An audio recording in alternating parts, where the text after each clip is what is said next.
दोस्तों नमस्कार। चुनावी चर्चा की शुरुआत करते हैं एक बार फिर से। ग्राउंड ज़ीरो पर हमने आपको पल पल की तस्वीरें दिखाई, अलग अलग विधानसभा क्षेत्रों का मूड दिखाया, जनता की राय दिखाई कि वहां पर किन मुद्दों को लेकर जनता ने वोट किया। इस बार जनता अगर बदलाव की बात कर रही है तो क्यों कर रही है। नरेला की हमने आपको तस्वीरें दिखाई। अब हम आपको जो चर्चा करने जा रहे हैं दरअसल वो मुंडका विधानसभा सीट की करने जा रहे हैं। मुंडका विधानसभा की अगर मैं बात करूं, यहां पर भी इस बार मुकाबला बहुत दिलचस्प है। यहां पर मुकाबला दरअसल त्रिकोणी न होकर चतुष्कोणी मुकाबला है, लेकिन हार और जीत का फैसला जनता को तय करना है। 5 तारीख को वोट डल चुके हैं, जनता ने अपना मत डाल दिया है और होगा क्या, ये 8 फरवरी को जब नतीजे आएंगे उसके बाद ये तय होगा कि आखिर मुंडका की जनता ने किस पार्टी पर अपनी मोहर लगाई है। अगर मैं कैंडिडेट की बात करूं, मैं लगातार आपको पहले भी ये चीज़ें बताता रहा हूं। जो धर्मपाल लाकड़ा जो पिछली बार आम आदमी पार्टी में थे, चुनाव जीते थे 2020 में, इस बार उनका टिकट कटा तो कांग्रेस पार्टी में शामिल हुए और कांग्रेस पार्टी के टिकट से चुनाव लड़ रहे हैं। बीजेपी की बात करूं तो गजेंद्र दराल हैं, उनको प्रत्याशी बनाया है, और जसवीर कराला जो हैं वो आम आदमी पार्टी के प्रत्याशी हैं। और एक और जो निर्दलीय प्रत्याशी हैं वो रामवीर शौकीन 2013 में निर्दलीय चुनाव लड़े, जीते थे। क्या जो इस बार वो चुनावी मैदान में निर्दलीय हैं, क्या वो वोट काटेंगे, वोट कटुआ बनेंगे वो? अगर वो वोट काटते हैं तो इसका नुकसान किसको होगा, इसकी भी आगे चर्चा करेंगे। तो चलिए चर्चा की मैं शुरुआत करता हूँ मुंडका विधानसभा क्षेत्र की। यहाँ पर जब हम गए, हमने जितने लोगों से बात की, कई हमने वहाँ पर चौपालें की, खुद जो कैंडिडेट थे उनके हमने तमाम इंटरव्यूज़ किए, तमाम जो चीज़ें सामने निकल कर आई। कुल मिलाकर अगर मुंडका विधानसभा क्षेत्र की मैं बात करूं, जो धर्मपाल लाकड़ा हैं, जब पिछली बार आम आदमी पार्टी में थे, इस बार कांग्रेस पार्टी के टिकट पर चुनाव लड़ रहे हैं, वो पूरी मजबूती के साथ इस बार चुनाव लड़ रहे हैं। यानी कि कांग्रेस पार्टी, जैसे कि मैंने आपको कहा, बाकी सीटों पर उतनी मजबूती से चुनाव नहीं लड़ रही है, लेकिन मुंडका में कांग्रेस पूरी मजबूती के साथ चुनाव लड़ रही है। धर्मपाल लाकड़ा ने पूरा जोर वहाँ पर लगाया। यानी कि ये कहा जा सकता है कि आम आदमी पार्टी और बीजेपी को वो पूरी तरह से यहाँ टक्कर देते हुए नज़र आए।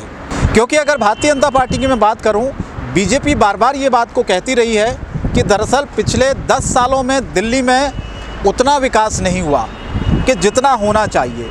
जब हमने मुंडका विधानसभा क्षेत्र को लेकर उनसे सवाल पूछा तो उनका ये कहना था कि दरअसल पिछले 5 साल की अगर बात की जाए, यहाँ पर सड़कों की स्थिति बहुत अच्छी नहीं है, सीवरेज की समस्या है, गंदगी का अंबार है, और भी तमाम ऐसी समस्या, पार्कों की स्थिति बहुत अच्छी नहीं है। जब इसको लेकर धर्मपाल लाकड़ा से हमने सवाल पूछा, क्योंकि जब वो आम आदमी पार्टी में थे, विधायक बने वो, तो उनका ये कहना था कि दरअसल 2-2.5 साल तो जो कोरोना था उसने टाइम नहीं दिया काम करने का। यानी कि बहुत सी पाबंदियाँ थी उस दौरान, आपको याद है। तो वो टाइम पीरियड को अगर छोड़ दिया जाए 2-2.5 साल, तो उनका मानना है कि दरअसल उन्हें मिले ही 2-2.5 साल है काम करने के लिए। तो उस बीच जितने भी काम होने थे उन्होंने पूरी कोशिश की। फिर एक आरोप उन्होंने ये भी लगाया कि दरअसल जब वो फंड मांगने के लिए जाते थे आम आदमी पार्टी के पास, उनको फंड नहीं मिलता था। तो इन्हीं तमाम चीज़ों के बीच में मुंडका का विकास रुक सा गया। जो विकास होना चाहिए था, जिस विकास की उम्मीद जनता ने की थी, दरअसल वो विकास वहाँ पर नहीं हो पाया।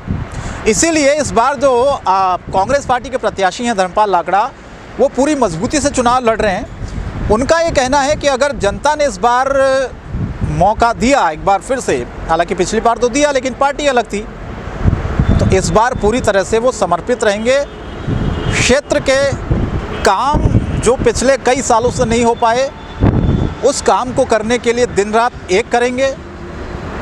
वहीं बीजेपी ये कह रही है कि दरअसल जो काम होने चाहिए थे वो नहीं हुए, तो इस बार जनता बदलाव चाह रही है। तो ये कुल मिलाकर मुंडका विधानसभा क्षेत्र की जो समस्याएं, जिन पर हमने बात की, जो प्रत्याशियों से बात करके समझ में आया कि कितना विकास होना चाहिए था, कितना विकास नहीं हुआ। लेकिन एक चीज़ और हमने देखी, कई लोगों से जब हमने पूछा कि आप इस बार कौन से मुद्दों को लेकर पोलिंग बूथों पर पहुंची, आपने किन मुद्दों को लेकर वोट किया, तो जनता ने कहा इस बार हम बदलाव चाहते हैं। बदलाव किस तरफ जाएगा ये कहना मुश्किल है। मुंडका में अगर बदलाव की बात की जाए, तो मुंडका में अगर बदलाव की बात अगर जनता कर रही है, तो क्या वो बीजेपी की तरफ, आम आदमी पार्टी की तरफ, कांग्रेस की तरफ? क्योंकि मजबूती से तो दरअसल तीनों ही पार्टियां लड़ रही हैं। मजबूती से तो जो निर्दलीय प्रत्याशी हैं वो भी मजबूती से लड़ रहे हैं, लेकिन भरोसा कौन जीत पाता है? मुद्दों की दरअसल असल बात किसने की? क्योंकि फ्री की पॉलिटिक्स खूब चली इस बार दिल्ली में। जिस प्रत्याशी से हमने बात की वो यही बात को कहता था कि हमारी पार्टी ने दिल्ली में तमाम चीज़ें, आम आदमी पार्टी की बात ले लीजिए आप, वो कहते हैं कि हमने बिजली, पानी, स्कूल, हॉस्पिटल्स, इसके अलावा हमने महिलाओं को बसों में आने जाने के लिए फ्री, और भी इस बार आपने देखा होगा चुनाव में बहुत सारे ऐलान इस बार हुए कि अगर हमारी सरकार बनती है तो हम इन चीज़ों को और फ्री करेंगे। बीजेपी ने भी वही दाव चला, महिलाओं को 2500 रुपये, जो आम आदमी पार्टी ने 2100 रुपये कहा।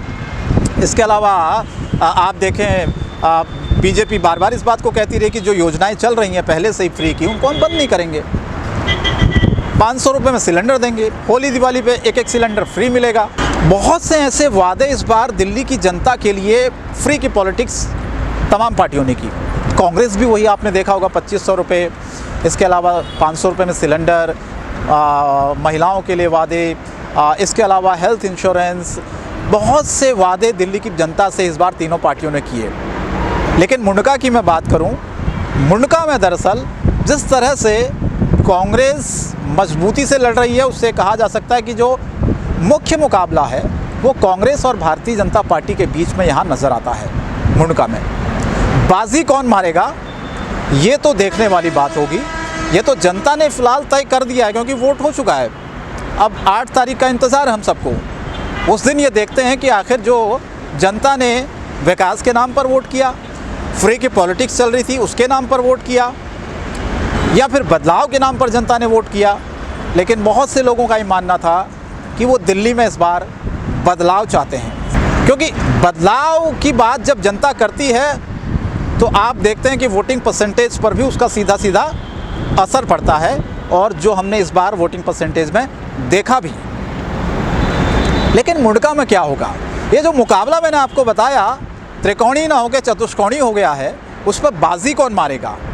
क्योंकि सभी जो कैंडिडेट हैं वो दमदारी के साथ ये दावा तो कर रहे हैं कि इस बार जनता उन्हें मौका देगी। बीजेपी के कैंडिडेट, आम आदमी पार्टी, कांग्रेस और निर्दलीय, सभी का ये कहना है कि जनता जनार्दन ने इस बार बदलाव का मन बना लिया है, तो यानी कि बदलाव होगा तो कहीं ना कहीं जो वोट है उनकी तरफ शिफ्ट होगा।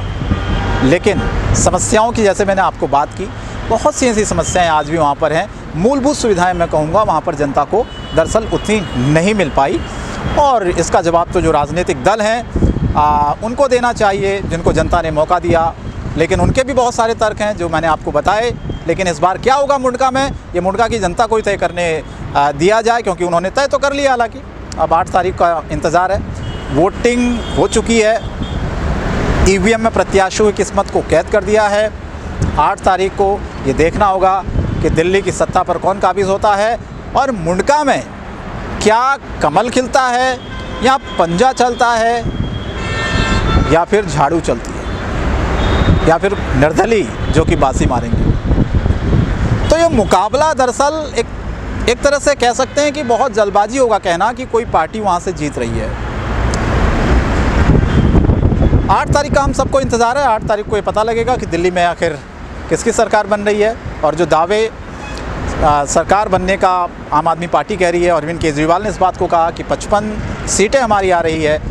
और एग्ज़िट पोल की अगर हम बात करें, एग्ज़िट पोल में भी आपने देखा होगा 1 दर्जन से ज़्यादा जो एग्ज़िट पोल हैं उसमें बीजेपी को बहुमत मिलता हुआ नज़र आ रहा है। 40 से 45 सीटें उसमें मिल रही हैं। तो अगर ये एग्ज़िट पोल एग्जैक्ट पोल में तब्दील होते हैं तो आप समझ सकते हैं कि बीजेपी सरकार बना रही है एक तरह से, अगर एग्ज़िट पोल की बात करें। लेकिन बहुत से एग्ज़िट पोल पहले भी हुए, बहुत से सही हुए, कुछ पर सवाल उठे।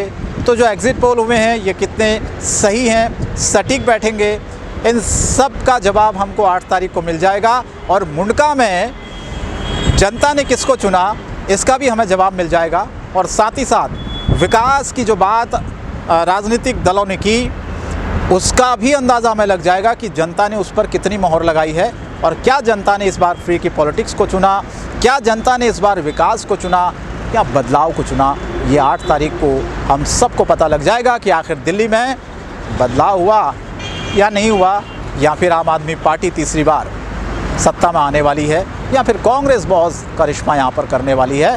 हम सबको इंतज़ार करना चाहिए। फिलहाल इस वीडियो पर आपकी जो भी राय हो कमेंट बॉक्स में आप ज़रूर बताएं। नमस्कार।